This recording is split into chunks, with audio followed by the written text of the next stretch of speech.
شاسوار په تبلیغ پښیمانه شوی. بیرته موسیقي پیلوي خو ولې او څه ویلي ویډیو تر پای را سره وګورئ.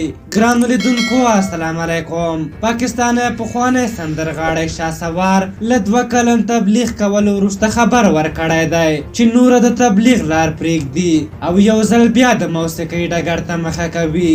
شاسوار نن په ټولنیزو رسنیو یو ویډیو خپره کړې ده. ویلي دي چې 2 کاله کېږي نوموړي تبلیغ کولو ته مخه کړې ده خو هیڅ چا یې پوښتنه نه ده کړې او له خورا اقتصادي مشکلاتو سره مخ شوی دی چې له همدې امله بیرته د موسیقۍ ډګر ته راوځي.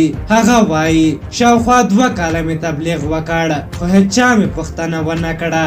اوس یو ځلې بیا سندرې پیلول غواړم. په دې توګه په دواړو دنیا او آخرت ته کار کوم. د شاسوار دغه ویډیو په ټولنیزو رسنیو ډیره لاس په لاس شوې ده چې په دې کار سره د خپلو مینوالو د لاسه ورکولو ترڅنګ خلکو کلک غبرګونونه ښودلي دي. خلک وایي شاسوار په وروستیو کې ډیره ښه لار غوره کړې وه خو په دې کار سره به خپله وروستۍ خاتمه هم خرابه کړي او د اسلام هغه جذبه به بیرته ترې ووځي. پښتو موسیقۍ ته د شاسوار بیرته د راتګ خبر د هغه یو شمېر نورو ملګرو په لومړیو کې ورکړی و. ویلي و چې د یو لړ مجبوریتونو له کبله غواړي چې بیرته موسیقۍ ته راوګرځي.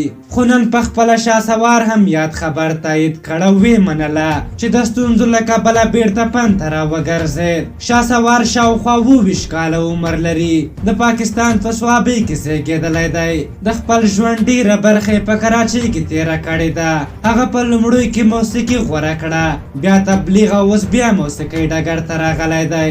شاسوار څو کاله وړاندې کله چې تبلیغ ته مخه کړې وه پخپله یوه مرکه کې ویلي و چې شاوخوا 9 کاله د یوه فنکار په توګه کار کړی دی خو په خپلو کارونو باندې سخت پښیمانه شوی یم او ټول ژوند مې په ناسمه لار تېر کړ.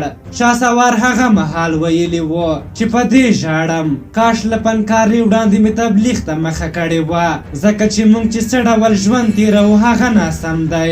خو نن نوموړي بیرته اعلان کړی دی چې د موسیقي ډګر ته راستنېږي. شاسوار په داسې حال کې د تبلیغ لار پرېښوده چې کال وړاندې د نورو سندرغاړو هم غوښتي وو چې سندرې ویل دې پرېږدي او تبلیغ ته دې راشي. په هر حال تاسو د شاسوار د دغه کار په اړه څه نظر لرئ؟ خپل نظرونه هم راته په کومنټ کې ولیکئ. که زموږ ویډیو مو خوښه شوې وي ضروري لایک کړئ. تر بلې ویډیو مو په لوی او بخښونکي خدای سپارم. د الله په امان.